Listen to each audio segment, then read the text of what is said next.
wabarakatuh. Perkenalkan, kami dari kelas 11 TJKT 1 yang beranggotakan saya Melody Aprilia, saya Novi Afifah Syahrani, saya Sekar Putri Andini, dan saya Feti Arfiasari.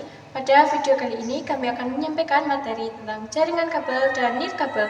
Selamat menyaksikan. Definisi jaringan kabel. Jaringan kabel merupakan suatu media transmisi data yang menghubungkan satu komputer dengan komputer yang lainnya. Tujuannya agar perangkat dapat saling bertukar informasi atau data yang terhubung dalam suatu internet. Keunggulan jaringan kabel. Yang pertama, kecepatan stabil dan tinggi. Koneksi lebih konsisten dibanding Wi-Fi, terutama saat banyak perangkat terhubung. Yang kedua, keamanan lebih terjamin.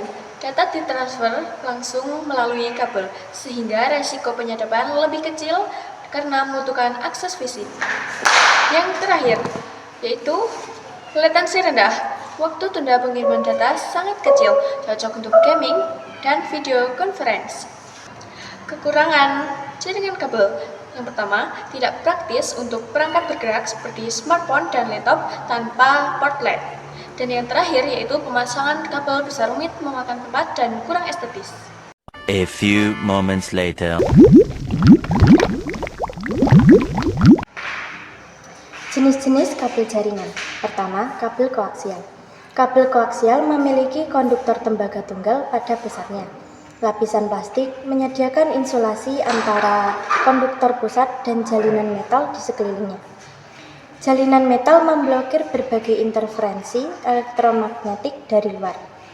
Kabel jenis ini juga biasa digunakan untuk antena televisi. Kabel koaksial terdiri atas dua jenis, yaitu tin koaksial dan thick koaksial. Tin koaksial, maksimum panjang kabel per segmen itu 1640 feet atau sekitar 500 meter. Setiap ujung harus diterminasi dengan terminator 50 ohm. Dan untuk thick koaksial, panjang maksimal kabel itu 1000 feet atau sekitar 185 meter per segmen. Setiap ujung kabel diberi terminator 50 ohm. Yang kedua, kabel twisted pair. Twisted pair merupakan kabel yang saling melilit dengan warna yang berbeda. Kabel twisted pair ini terdiri atas dua jenis, yaitu shielded twisted pair atau STP dan unshielded twisted pair atau UTP. Kedua jenis kabel twisted pair tersebut tidak ada perbedaan yang spesifik. Untuk kabel UTP tidak memiliki lapisan pelindung tambahan, harga lebih murah dan paling umum digunakan. Memiliki kategori berdasarkan kecepatan transmisi, misalnya Cat 5, Cat 5e, dan Cat 6. Dan kabel STP memiliki lapisan pelindung di setiap pasang kabel atau di seluruh kabel. Lapisan pelindung berfungsi untuk mencegah interferensi elektromagnetik dari luar. Kelebihan STP lebih tahan terhadap gangguan sinyal dari perangkat elektronik lain. Mendukung kecepatan transmisi lebih tinggi. Kekurangan STP, harga lebih mahal dari UTP. Membutuhkan sistem grounding atau pembumian yang benar agar pelindung berfungsi maksimal. Jarak maksimal transmisi terbatas atau hingga 100 meter. Urutan kabel strike dan cross tambah praktek grounding. Materi urutan kabel tipe strike. Fungsi menghubungkan perangkat yang berbeda jenis, misalnya komputer ke switch atau router ke switch. Ciri, urutan warna kabel di kedua ujung sama, menggunakan standar T658B di kedua sisi. Pin warna kabel T568B 1. Putih jingga, 2. Jingga, 3. Putih hijau, 4. Biru, 5. Putih biru, 6. Hijau, 7. Putih coklat, 8. Coklat. Materi urutan kabel tipe cross. Fungsi menghubungkan perangkat sejenis, misalnya komputer ke komputer atau switch ke switch. Ciri, urutan warna kabel di kedua ujung berbeda. Pin ujung 1 T568B, ujung 2 T568A. 1. Putih jingga, putih hijau, 2. Jingga hijau, 3. Putih hijau, putih jingga, 4. Biru-biru, 5. Putih biru, 6.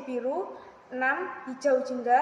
7. Putih coklat, 8. Coklat.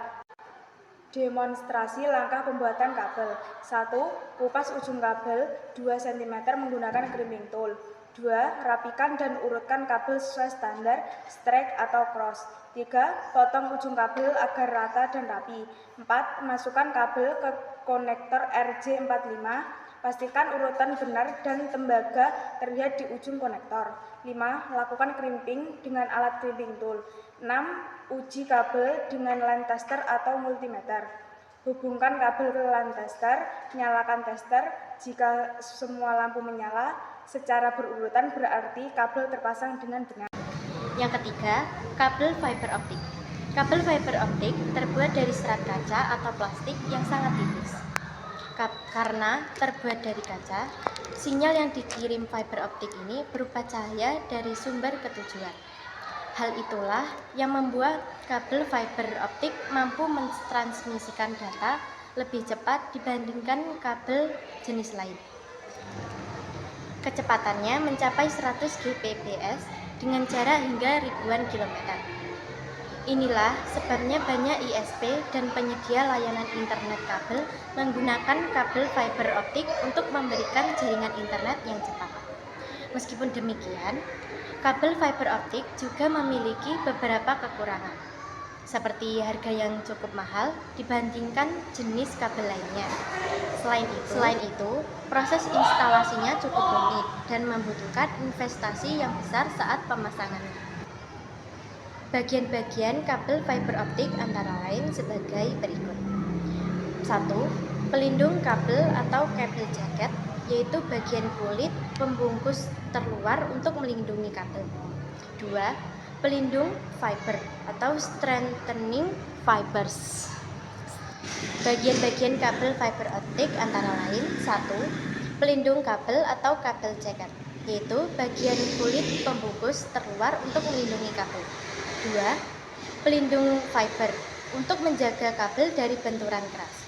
3. Lapisan plastik untuk menjaga dari tekukan. 4. Lapisan tipis, yaitu sebagai pembatas yang memuat gelombang cahaya sehingga data dapat ditransmisikan. 5. Fisik medium utama, ini sebagai medium transmisi data. Materi jaringan nirkabel. 1. Definisi jaringan nirkabel.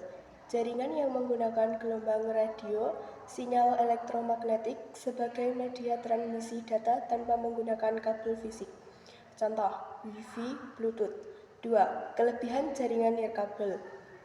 Fleksibel dan praktis, perangkat bisa terhubung dari mana saja selama masih dalam jangkau sinyal.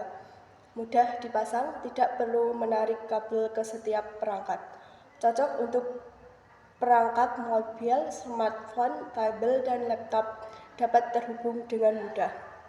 3. Kekurangan jaringan nirkabel. Kecepatan kurang stabil, sinyal bisa terganggu oleh jarak dinding atau perangkat elektronik lain. Keamanan lebih rentan, sinyal yang dipancarkan ke udara lebih mudah disadap jika tidak diskripsi dengan baik.